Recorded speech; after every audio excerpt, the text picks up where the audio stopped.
So this crop of children will be the luckiest born in American history? That's a strong statement.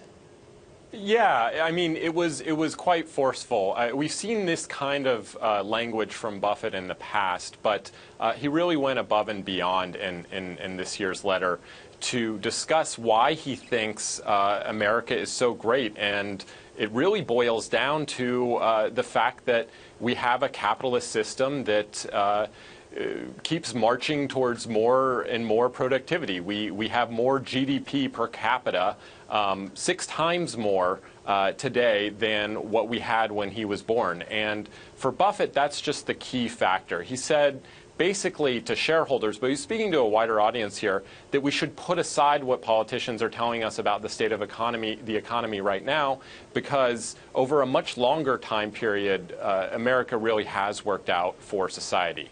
Right, and Noah, he said all of this stuff before. I mean, I know he said before that people born today, are extremely lucky and they're going to be well positioned in the future. But it's significant because it is a political year, right? And we know Buffett has gone into politics before, so he avoided though endorsing anybody in the letter, right?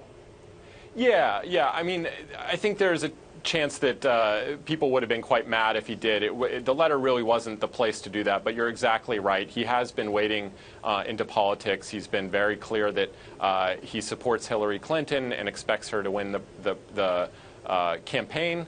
But yeah, I mean, the subtext for the letter, and I spoke with several investors over the weekend, the subtext really was that he was making some political statements here. What about, I mean, I get his point that this generation of babies will have more GDP per capita.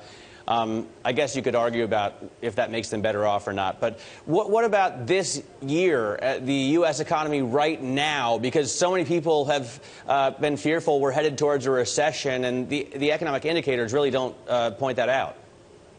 Yeah, he doesn't give short-term forecasts as much. The one that he did point out is that he thought the railroad at Berkshire Hathaway, BNSF, would have a tough year. Part of that's due to the fact that oil prices are low. BNSF had been a big beneficiary of the onshore oil boom in the U.S. They hauled materials to places like North Dakota and were hauling the oil out of North Dakota. So that is one short-term prediction that he gave. But he didn't really say much in terms of short-term GDP forecasts for the U.S. What did he say? He always gives a mea culpa about his previous year's investment or previous strategies. Did he have one in this letter? He didn't have a big blunder that he pointed out, but he did make clear that he probably would make a few more in the years to come. So that candor, if you want to call it that, was still pervasive through this letter. And Noah, just really quickly on IBM. I mean, let's not let Buffett get away though with one of the worst performers in his portfolio, which is IBM, right? I mean, is this a year where at least it's proven that this was a smart investment for him?